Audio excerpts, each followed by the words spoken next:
Baik, saudara sekalian. Nah, kita mulai masuk materi. Tapi sebelum itu, ya, saya jelaskan dulu materi kita apa. Ya.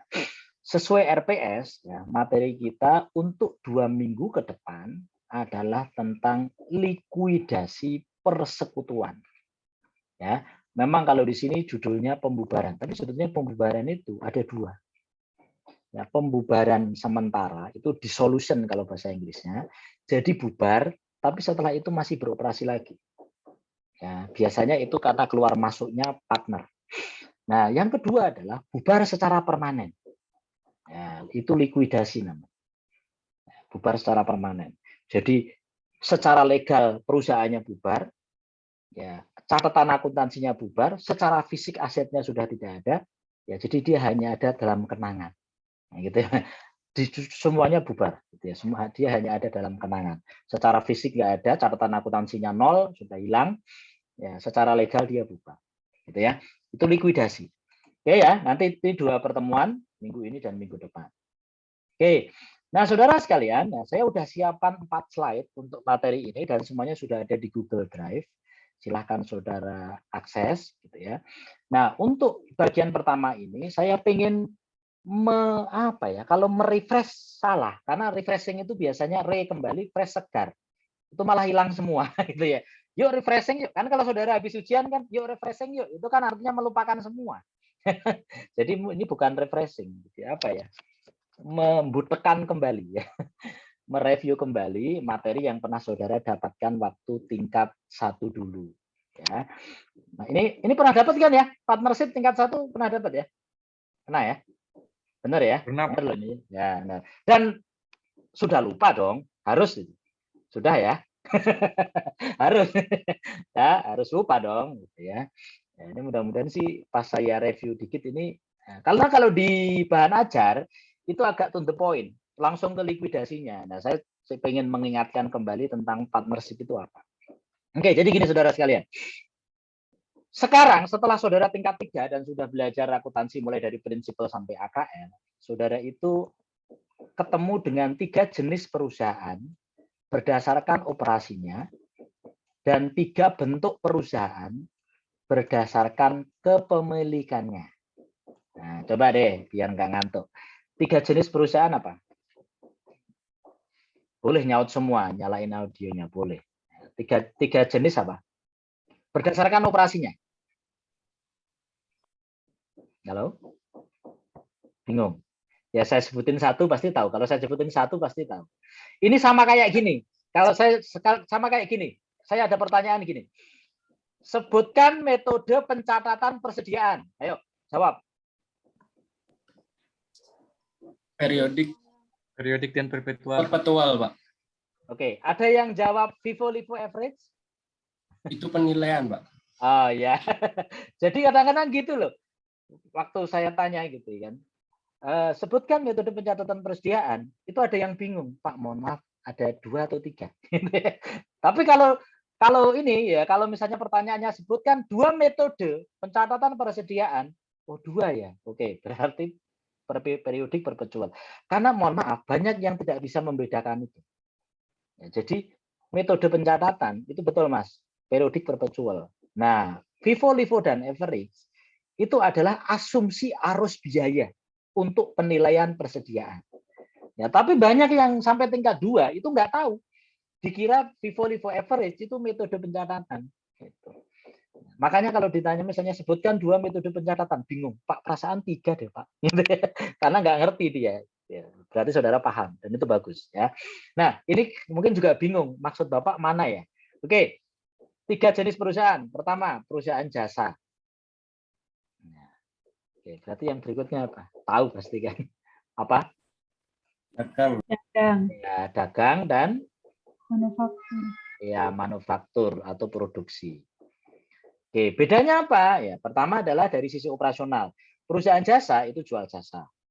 Ya, perusahaan dagang dia beli barang yang sudah jadi lalu dijual dengan mengambil keuntungan tertentu.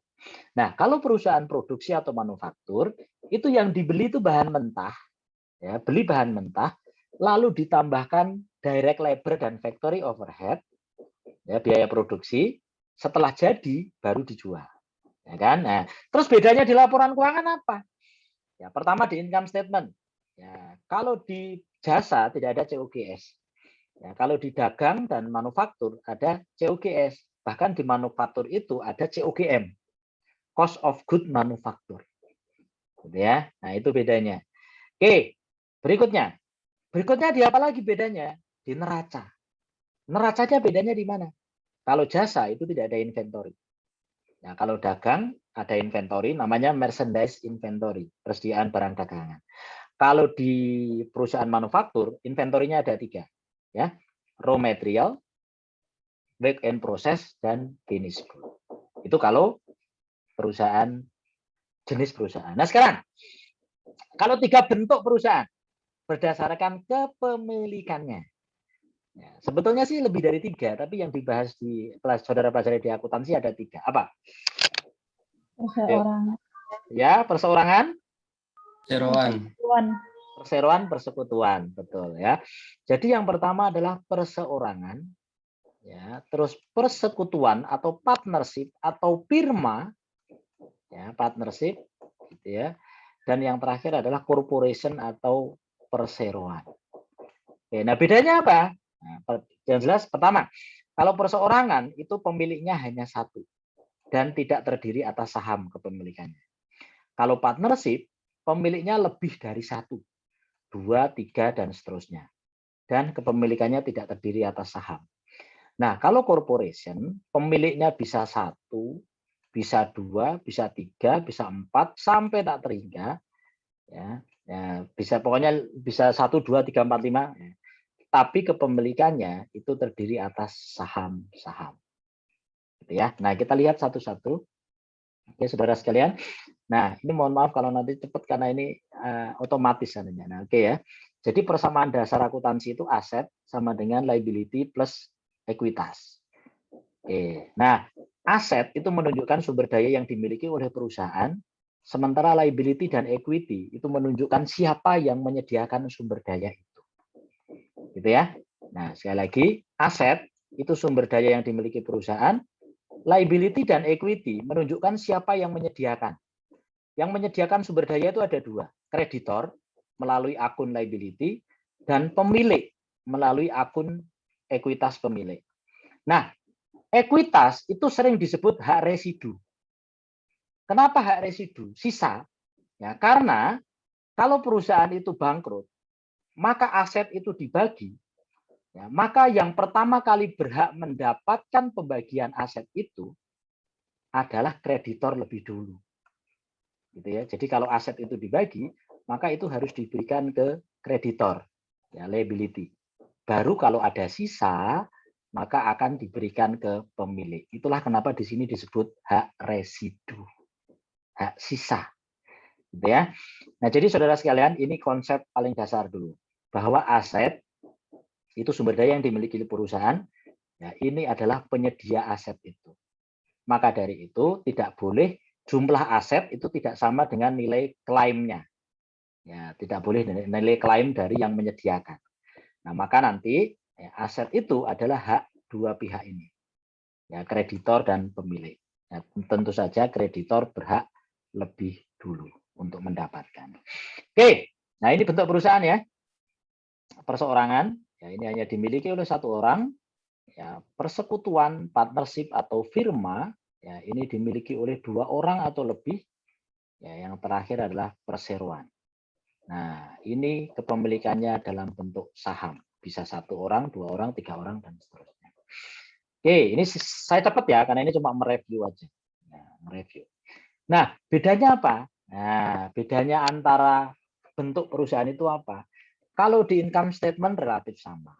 Ya, di neraca juga relatif sama. Bedanya adalah di neraca atau statement of financial position di bagian equity. Oke, di bagian equity.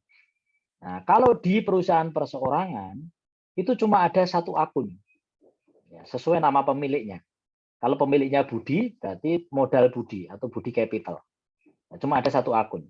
Nah, kalau perusahaan mendapatkan laba, maka akan ditambahkan ke akun ini, net income-nya. Nah, kalau si Budi menarik duit, menarik laba, maka prive atau penarikan akan langsung mengurangi ini. Ya, jadi itu akun sampah ya, akun apa bukan sampah, tempat menampung segalanya nanti, gitu ya. Oke, semua revenue expense ditutup, ketahuan laba, maka laba masuk situ. Ya.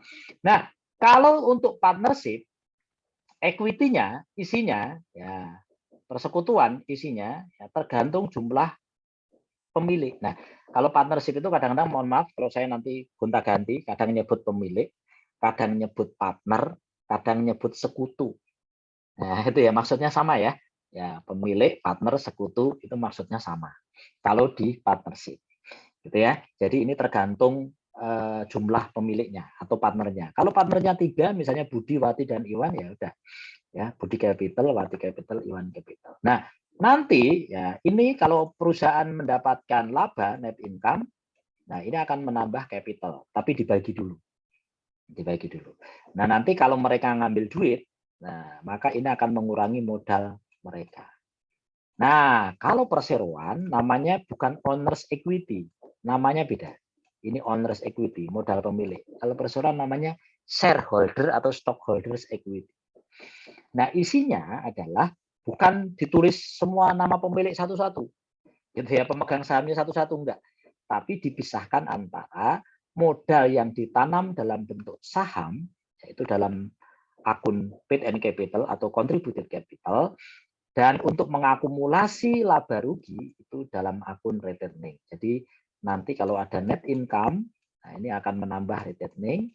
Kalau ada penarikan, nah kalau di persorean itu pemilik nggak boleh ngambil duit seenaknya, tidak boleh menarik uang dari perusahaan. Itu harus melalui mekanisme dividen. Gitu ya. Jadi kalau ada laba akan menambah returning, nah, kalau ada dividen akan diambil dari returning. Oke. Nah, ini karakteristik dari 3 ini. Saya hanya akan jelaskan beberapa karena ini penting untuk pemahaman berikutnya. Nah, jadi pertama saudara sekalian, perseorangan dan persekutuan itu sifatnya limited life. Maksudnya apa? Kalau perusahaan perseorangan, itu misalnya punyanya Joko. Joko meninggal, diganti anaknya. Anaknya namanya Budi. Maka akun perusahaan itu bubar.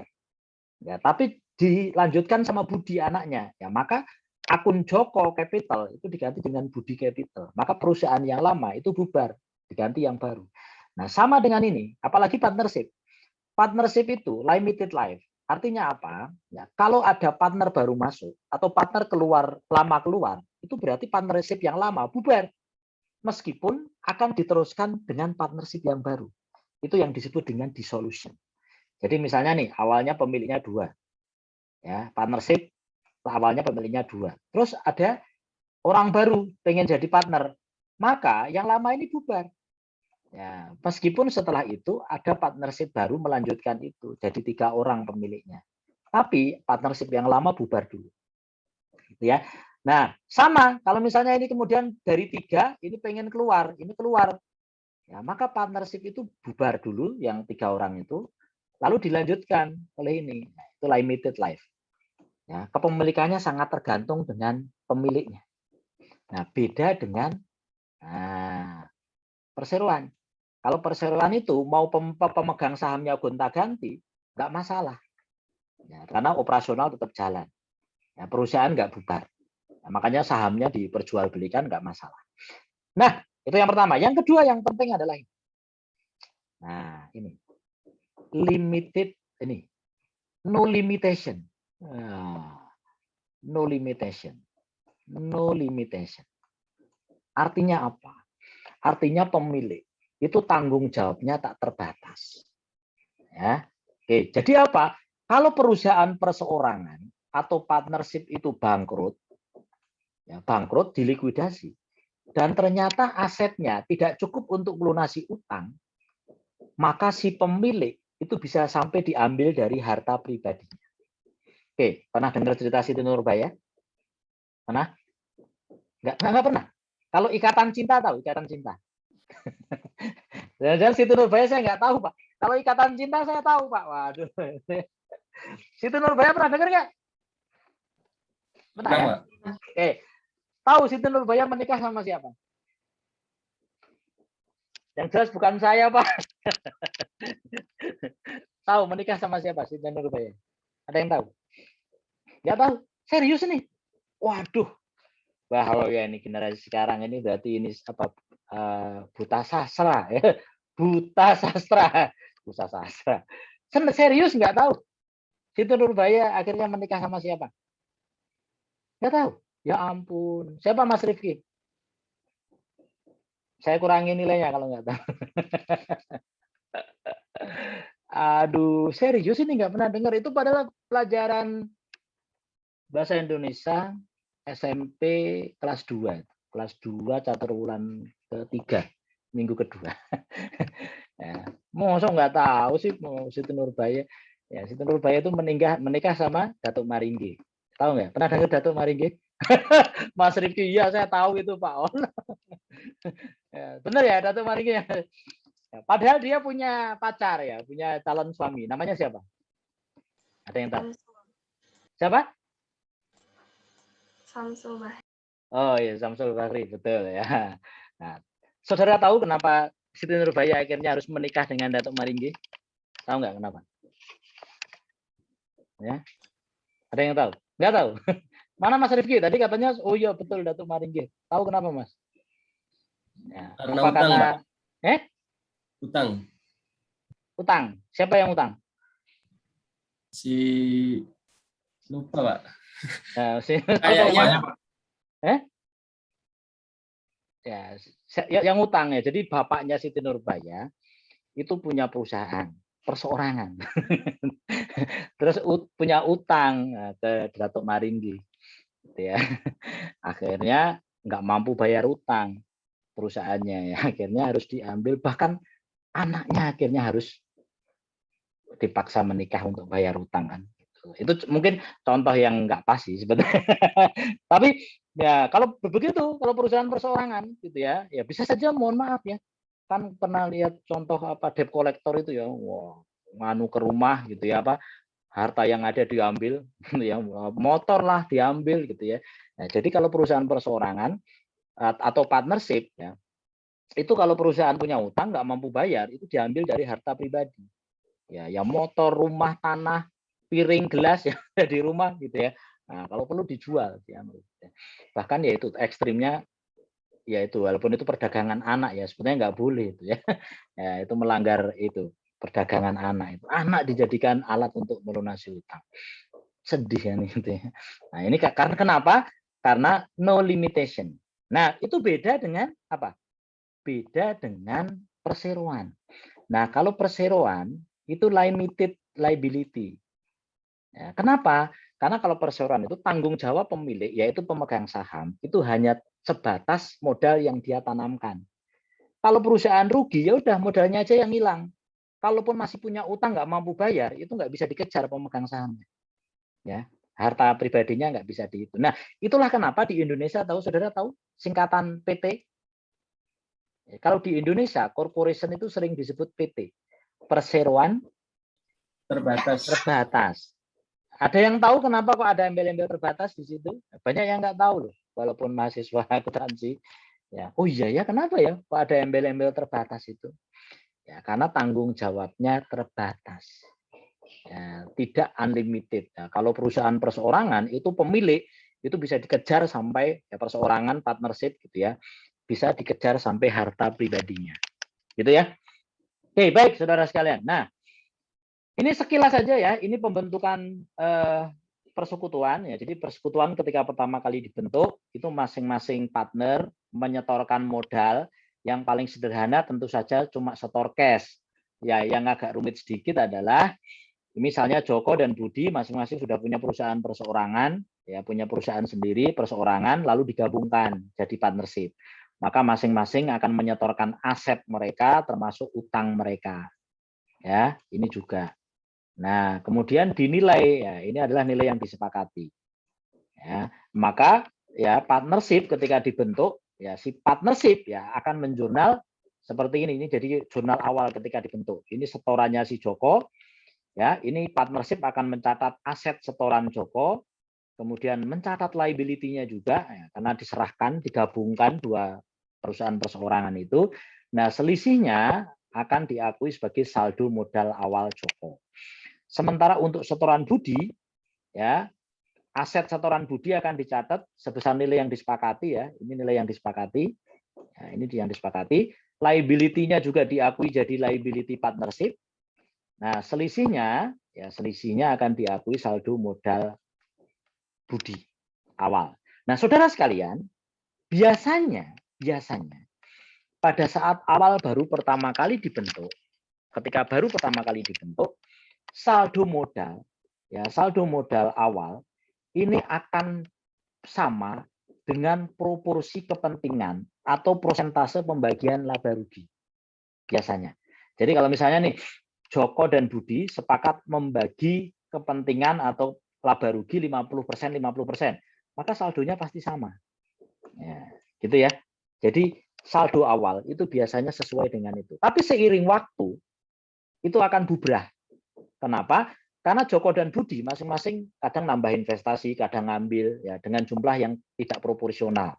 Maka dari itu biasanya setelah itu saldonya tidak proporsional lagi. Ya, tidak sama dengan nilai kepentingan atau persentase pembagian laba rugi. Oke, pembagian laba. Nah, jadi gini. Nah, berbeda dengan perseorangan. Nah, kalau dapat laba itu semua masuk ke pemilik yang cuma satu orang.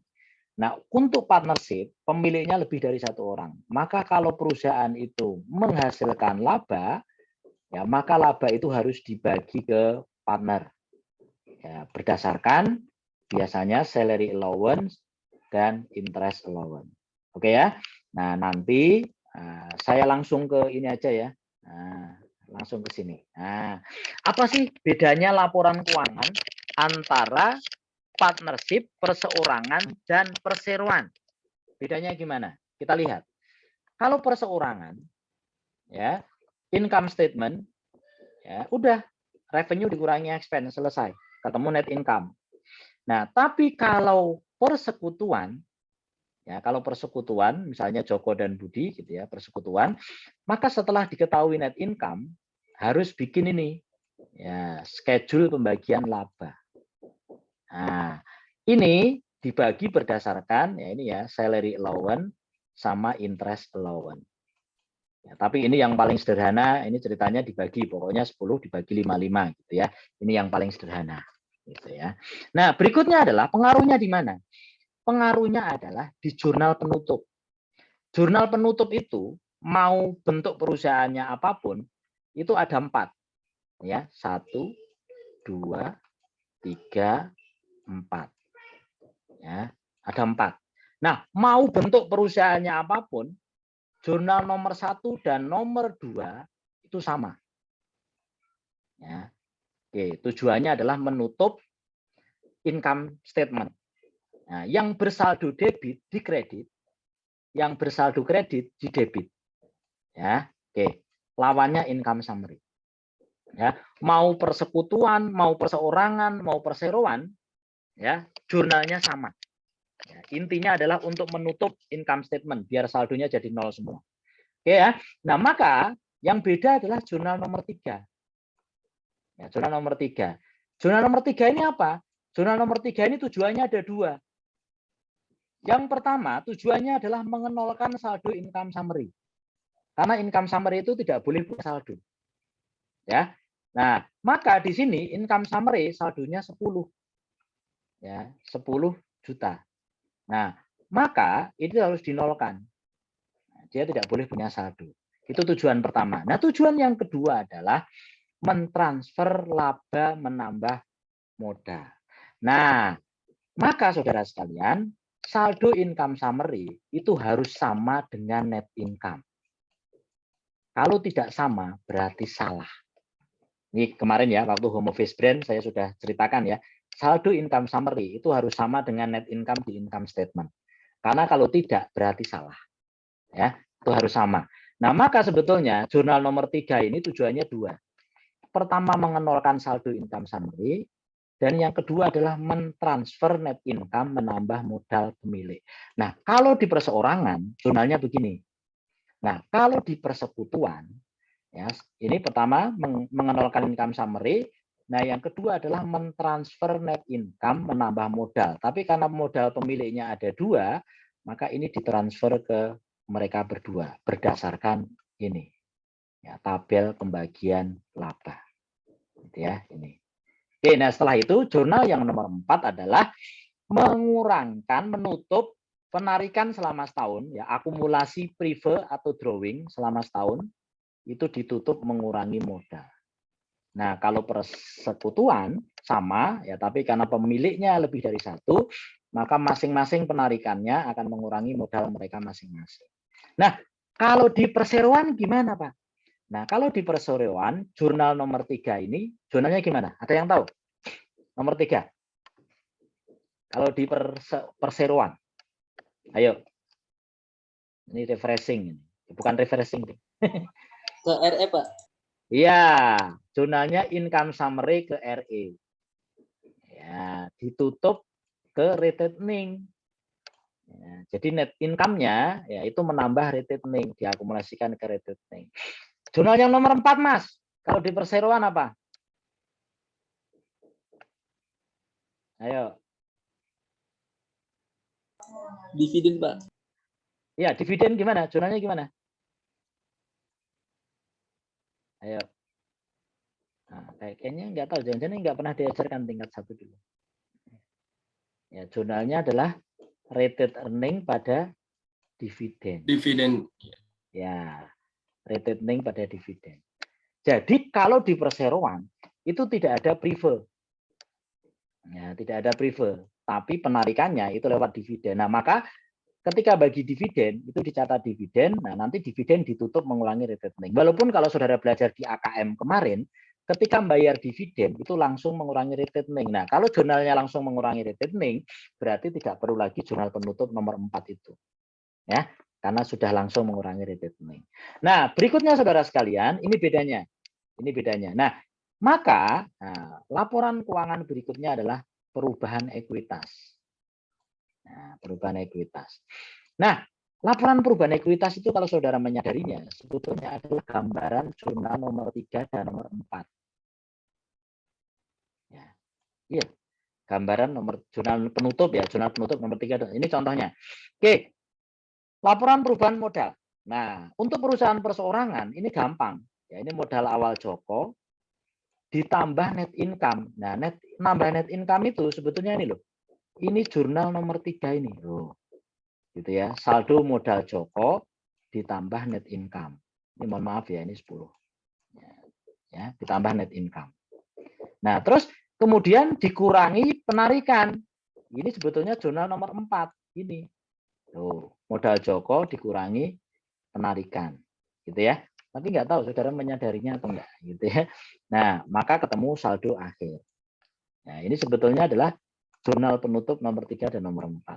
Nah, kalau perusahaan, nah bedanya kalau di partnership adalah karena pemiliknya ada lebih dari 1, misalnya 2, maka masing-masing modal harus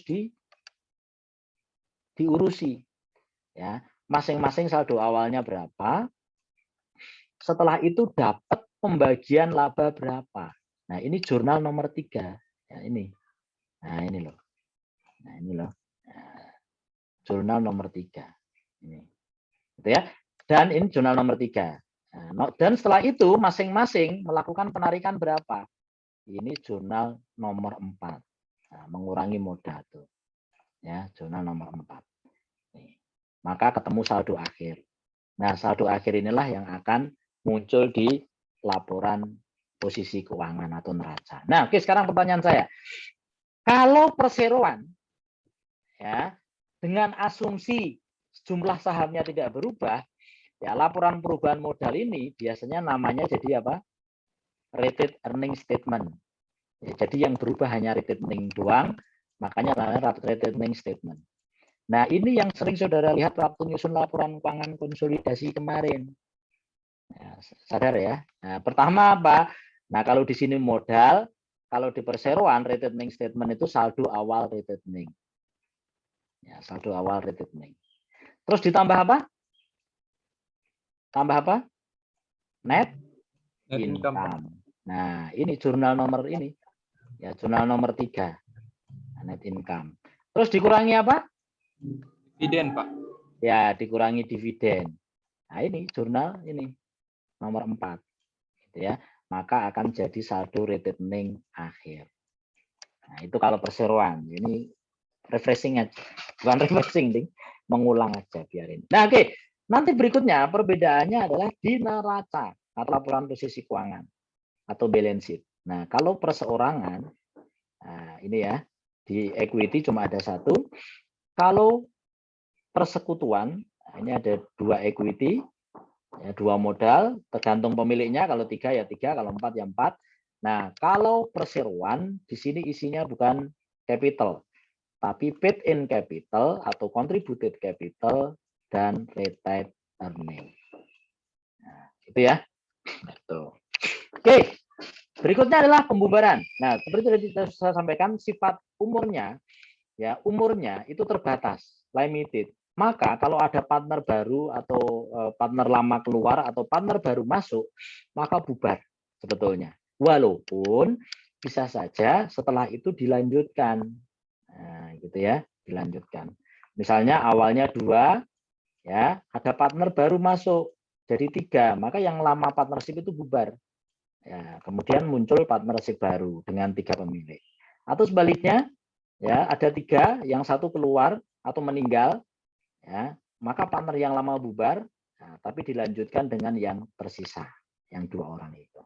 Ya, dan ini nggak akan kita bahas. Nah, ini kita anggap sudah dipelajari waktu tingkat 1 dulu. Nah, ini yang akan kita bahas. Ya, likuidasi persekutuan atau partnership. Oke, nah saudara sekalian, berbeda dengan pembubaran tadi, kalau bubar itu dapat saja dilanjutkan oleh yang tersisa, partner yang tersisa. Tapi kalau likuidasi itu benar-benar menghentikan secara legal, menghentikan seluruh aktivitas, menghentikan seluruh aset, ya, dan menghentikan seluruh catatan. Ya, maka hilang semua. Nah, jadi penghentian seluruh aktivitas persekutuan. Nah, bisa karena macam-macam, bukan hanya karena bangkrut. Yang pertama jelas, karena bangkrut biasanya. Ya, karena perekonomiannya sulit jadi bangkrut, karena ada bencana alam jadi bangkrut, gitu ya. Atau bisa saja karena salah satu partner pergi, keluar atau meninggal dan tidak mau melanjutkan lagi. Misalnya partnernya ada 3, Budi, Susi, sama Joko. Ternyata si Susi keluar. Padahal si Budi sama Joko ini suka sama Susi. Begitu Susi keluar, si Budi dan Joko udah nggak punya semangat lagi. Gitu ya. Ya udahlah, kita likuidasi aja lah. Nanya si Budi sama Jok. Budi nanya, Jok gimana? Kita terusin nggak ini? Si Susi keluar. Udahlah, saya udah nggak punya semangat lagi. Udah kita bubarin aja lah. Nah, itu ya. Jadi perusahaannya sebetulnya masih bagus. Ya, tapi ada satu yang keluar atau meninggal si Susi, gitu ya. Nah, yang 2 patah hati, akhirnya tidak mau melanjutkan lagi, maka dibubarkan, nah, dilikuidasi secara permanen, gitu ya. Atau ada perselisihan, ya itu tadi si Budi sama Joko sama-sama senang sama Susi, misalnya gitu ya.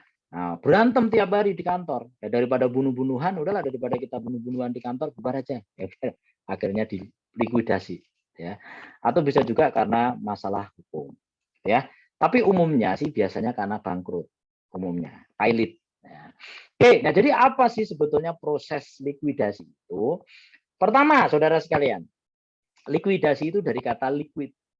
Nah, ya, dari kata liquid. Liquid itu artinya cair. Ya, cair. Oke, maka ya likuidasi itu gini. Ya. Pertama, ya saat mau dilikuidasi, maka laporan keuangan yang ada itu hanya neraca. Ya, jadi saat dilikuidasi itu hanya ada aset sama dengan liability plus equity, modal pemilik. Oke, maka saat mau dilikuidasi, income statement, dibuat income statement dulu, ditutup, dinolkan, revenue dan expense dinolkan, ditutup, kemudian labanya ditransfer, dibagi, ditransfer menambah modal pemilik. Gitu ya. Maka saat mau dilikuidasi, itu laporan keuangan yang ada itu cuma neraca kok. Yang income statement-nya sudah ditutup. Ya, sudah dinolkan. Jadi tidak ada lagi pas proses likuidasi, tidak ada lagi akun revenue dan expense. Nah, Jadi saldo modalnya, ya saldo modal pemilik itu benar-benar saldo yang update. Karena sudah dibagi dengan itu. Jadi, maka kalau misalnya likuidasi dilakukan tidak pada awal atau akhir tahun, misalnya nih, ya, ini selama masih cocok, ya, sampai dari tahun ke tahun-tahun masih cocok bertiga. Kemudian ya berantem hebat pada tanggal 1 Mei. Wah, dan setelah itu keluar talak gitu ya. Kita pisah, maksudnya kita bubarkan. Kita udah nggak sepakat lagi, udah bubarkan aja deh. Nah, berantem. Akhirnya dilikuidasi 1 Mei. Maka ya, ini ya, operasi selama dari 1 Januari sampai 1 Mei itu harus dibikin dulu laporan laba ruginya. Ya, laba ruginya dibikin dulu, ketemu net income, ya ditutup, setelah itu ditutup, ya ditutup, nah, ketemu net income, nah net income lalu dibagi menambah modal si partner atau pemilik. Nah, net income statement 0. Ya, jadi semua sudah ditutup. Maka laporan yang ada sebelum dibagi 1 Mei, ya sebelum dilakukan likuidasi 1 Mei, itu tinggal neraca yang isinya aset sama dengan liability dan equity. Nah, aset itu isinya cash dan non-cash aset. Ya, aset itu isinya cash dan non-cash aset. Nah, jadi proses likuidasi itu adalah itu tadi ya, kalau dilakukan tidak dilakukan pada awal atau akhir tahun, pertama ini harus disusun dulu laporan laba rugi, ketahuan net income dibagi, setelah itu ditutup. Ya, laporan yang ada tinggal neraca. Nah, setelah itu ya likuidasi, dari kata liquid, cair. Maka proses likuidasi itu sebetulnya adalah proses mengkonversi non cash aset menjadi cash. Ya, nah, menjual. Jadi semua non cash aset dijual, dijadiin cash. Ya, kalau inventory dijual, kalau tanah dijual, kalau piutang berarti ditagih ya. Ya, kalau bisa dijual sih piutang, tapi biasanya ditagih. Nah, maka setelah ini dijual semua jadi cash, barulah cash itu dibagi. Nah, yang pertama cash itu harus diberikan kepada kreditor. Ya, liability. Nah, yang kedua kalau ada sisa, baru sisanya diberikan ke pemilik partner. Itu pun kalau ada sisa. Nah, saudara sekalian, saat proses penjualan ini atau konversi ini, kalau ada gain atau loss, ya maka gain atau loss itu akan menambah atau mengurangi modal partner pemilik.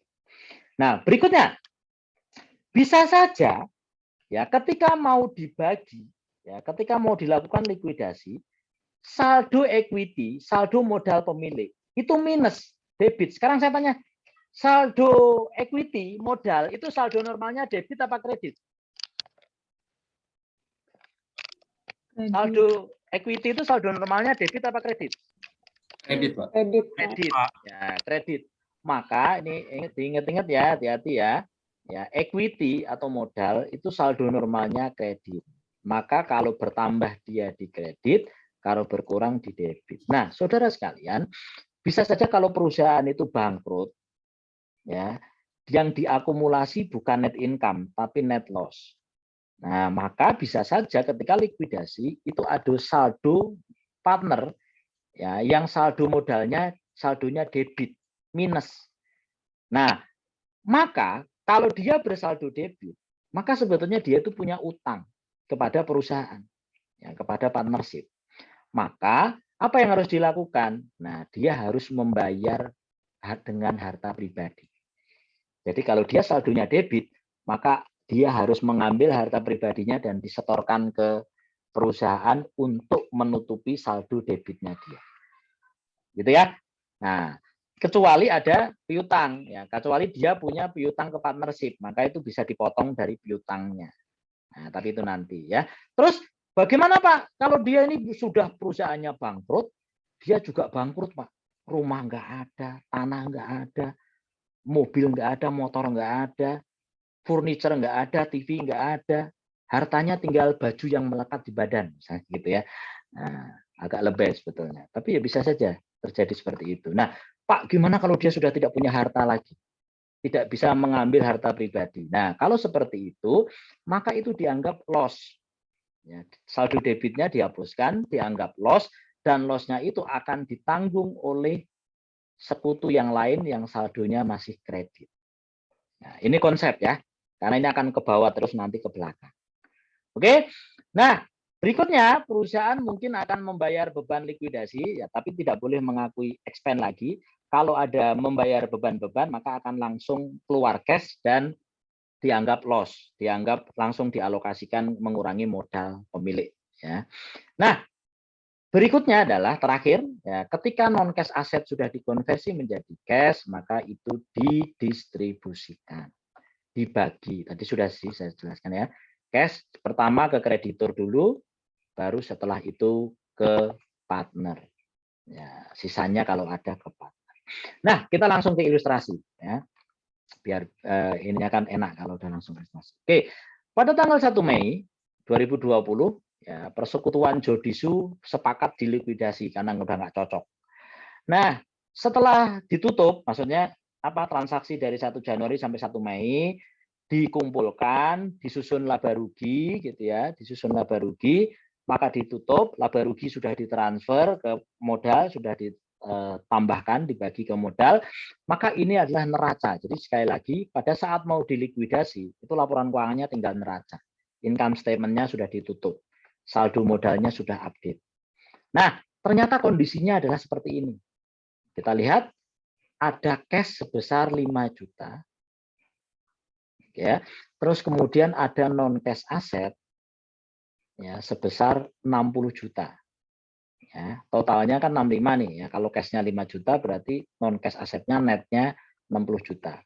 Kemudian ada liability ya sebesar 31 juta dan ini adalah saldo modal mereka.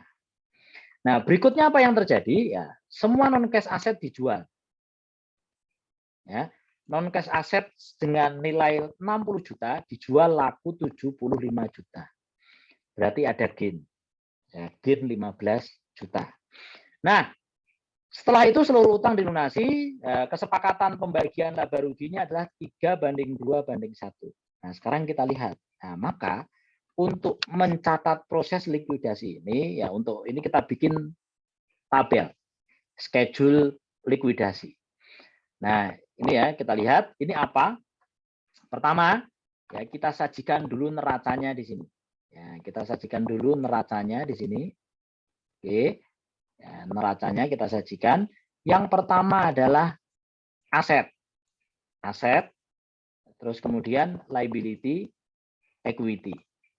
Ya, aset itu kita pisahkan, nggak usah ditulis satu-satu, nanti kelamaan ngerjainnya. Langsung dipisahkan cash dan non cash aset. Oke. Kemudian untuk modal, ya ini langsung dibagi masing-masing berapa saldo modalnya. Ya. Kita lihat ya. Ini sebelum dilakukan likuidasi ada cash 5 juta. Nah, ini 5 juta ini dalam ribuan ya. Ini 5 juta. Kemudian ada non cash aset 60. Ini non cash aset 60. Kemudian ada liability 31. Liability 31 dan ini masing-masing modalnya 15, 17, 1,2. Oke. Nah, apa yang dilakukan? Yang pertama adalah menjual aset. Nah, aset tadi nilainya berapa? Cost-nya 60. Ya, maka dijual berarti dikurangi. Ya, dijual semua, saldonya 0. Dan ternyata laku sebesar 75. Maka diterima cash sebesar 75. Nah, maka berarti ini ada gain. Ya, ada gain sebesar 15.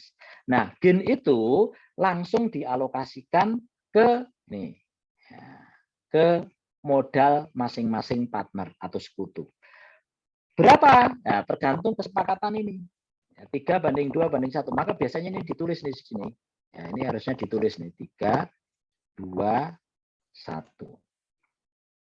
Berarti ke Joko ya itu dia dialokasikan atau berhak atau menyerap ya laba 15.000 itu dia 3/6 ya, atau setengahnya. Budi 2/6 ya, Susi 1/6. Pak dari mana 6? Ya ini dijumlah 3 tambah 2 tambah 1 6 ya. Maka Joko 3/6, Budi 2/6, Susi 1/6. Ini ya. Jadi laba 15.000 itu dialokasikan menambah masing-masing sesuai persentase pembagian laba rugi. Nah, maka inilah kondisi setelah ada penjualan non cash aset. Ada cash sebesar 80. Nah, yang berikutnya adalah dibayar utang dulu. Ya, kreditur dibayar dulu, ada liability 31, maka dibayar dikurangi 31, ya berarti cash-nya berkurang 31. Maka terakhir adalah ada cash 49 juta dan ini adalah saldo modalnya. Dan itu harus pas. Namanya persamaan dasar akuntansi harus pas. Kalau tidak berarti salah. Nah, maka berikutnya adalah setelah utang dibayar, terakhir cash yang tersisa itu dibayarkan, dibagi, didistribusikan ke partner berdasarkan saldo modal akhir mereka. Hati-hati ya, saldo modal akhir, bukan berdasarkan persentase pembagian laba rugi. Bukan, walaupun biasanya itu nanti sama. Ya, tapi kalau tidak sama, itu tetap harus dibagi berdasarkan saldo modal akhir. Karena kalau dibagi berdasarkan persentase pembagian laba, nah, nanti bisa saja nggak pas. Ya, bisa saja nggak pas. Nah, maka saudara sekarang sudah lihat setelah itu saldonya 0. Ya, semua saldonya 0. Ya, jadi perusahaan ini secara legal dia berhenti, secara bisnis dia berhenti, ya, secara fisik udah tidak kelihatan lagi, ya, karena udah dijual gedung, tanah, dan secara akuntansi semuanya sudah 0. Dia hanya tinggal kenangan. Hanya tersisa dalam kenangan karena semuanya sudah 0. Nah, maka berikutnya apa yang harus dibuat? Nah, ini adalah bagian dari akuntansi, maka ini harus dicatat. Nah, 3 transaksi ini harus dicatat, maka ini di jurnal. Ya, jurnal yang pertama tadi apa? Nah, menjual aset. Nah, ini tadi menjual aset. Oke, tadi asetnya mana? Tapi jangan diringkas ya. Pak, ini nanti gimana kalau jurnalnya saya buat non cash pada non cash aset? Jangan. Ya, asetnya tetap sesuai dengan ini. Nah, maka account receivable ditagih, inventory dijual, equipment dijual, accumulated-nya ikut di debit gitu ya. Maka jurnalnya adalah ini. Ya, inventory, equipment, AR dikredit ya. Ini dijual atau ditagih, kemudian accumulated-nya ikut dihilangkan. Nah, ini totalnya nilainya adalah 60.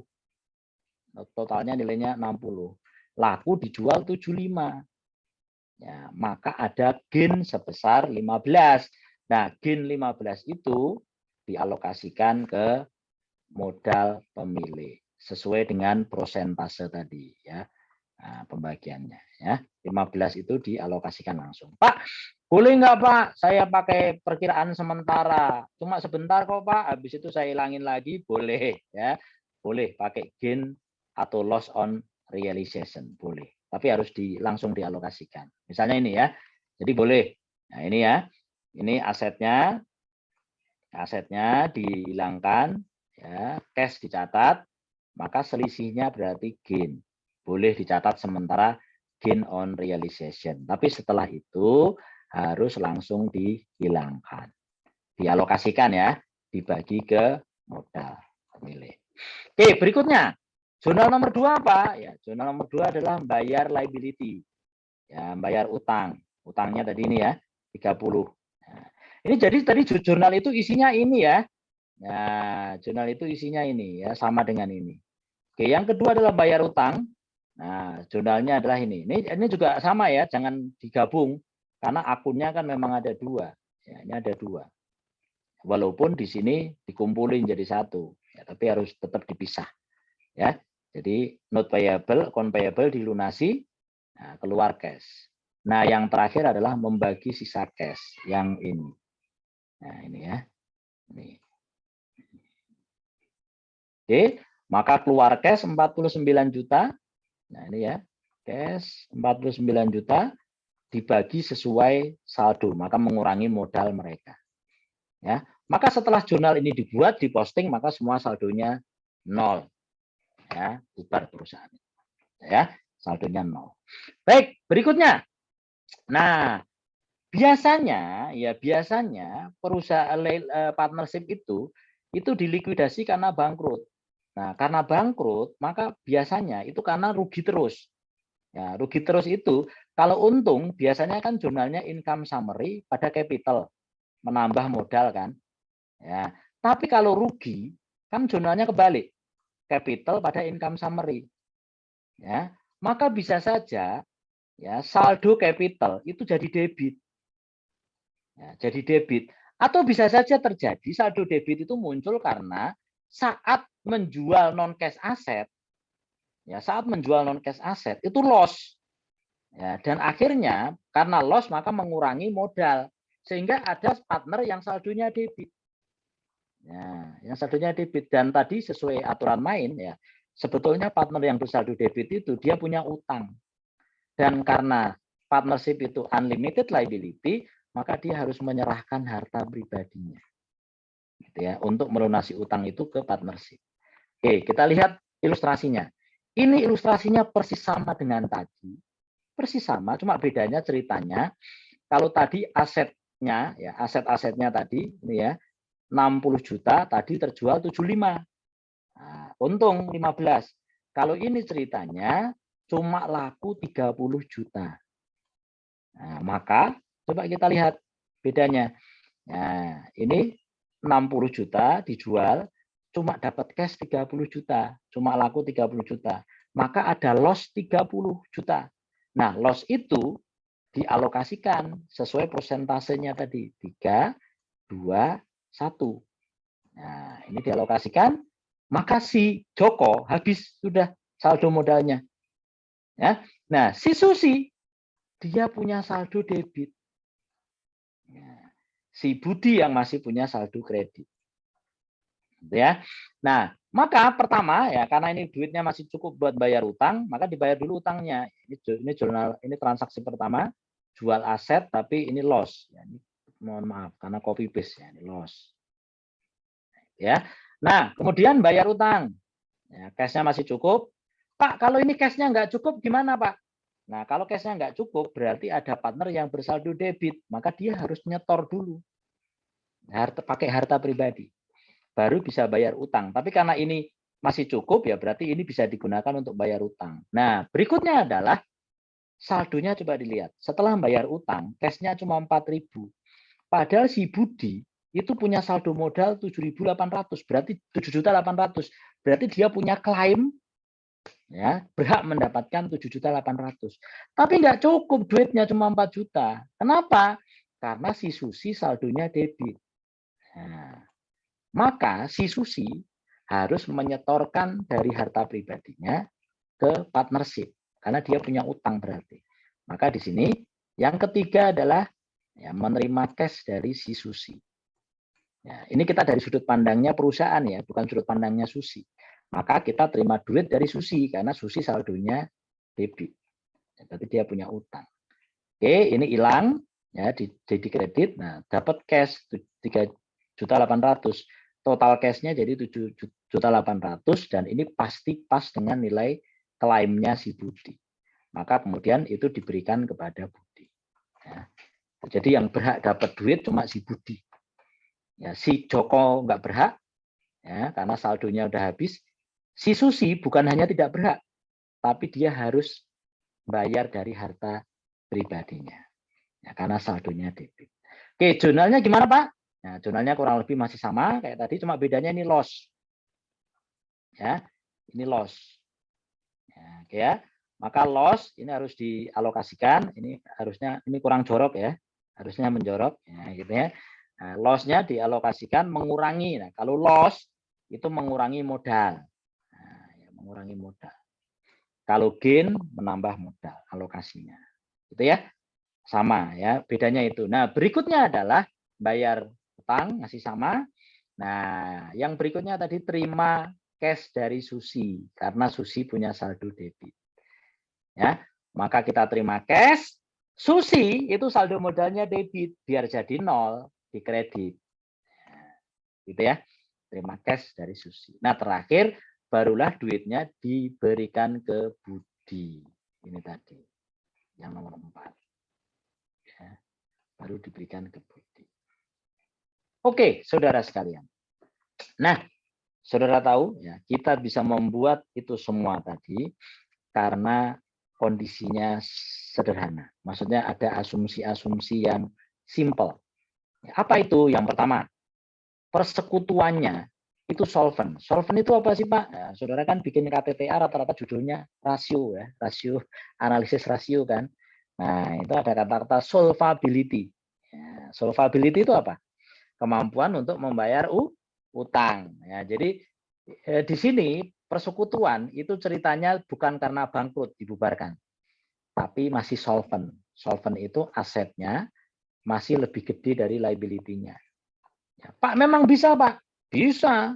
Bisa saja perusahaan itu asetnya 100, ya, liability-nya 110. Utangnya lebih gede. Nah, berarti equity-nya minus 10. Saldonya debit equity-nya. Nah, jadi ini, yang pertama, yang kita bahas tadi itu, ya persekutuannya masih solvent, masih ini. Jadi tidak sampai liability itu tidak terbayar, padahal bisa liability tidak terbayar. Ya, bisa.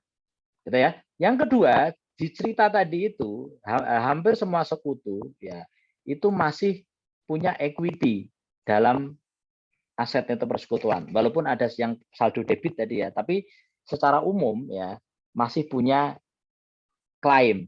Ya, masih ada yang bersaldo kredit. Oke, yang berikutnya adalah tidak ada utang piutang.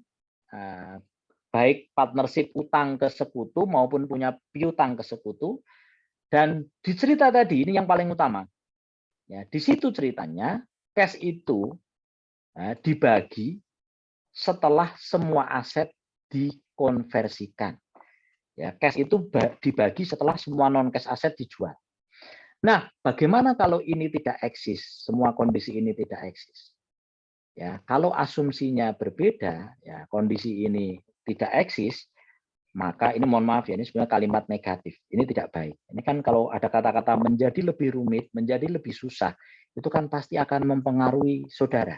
Waduh, susah. Waduh, rumit. Nah, gitu kan? Dan itu sudah membuat sedih duluan. Maka ini kalimat yang tidak baik sebetulnya. Ini ganti ya.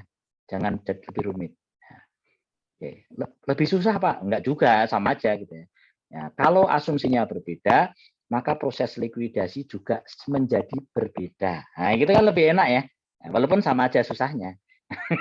Tapi minimal kan kalimatnya membangunkan semangat gitu ya. Kalau asumsinya berbeda, maka proses likuidasinya menjadi sedikit berbeda. Karena kalau di kata-katanya lebih rumit, lebih susah itu kan udah aduh susah ya gitu ya. Ini sekedar lip service saja sebetulnya.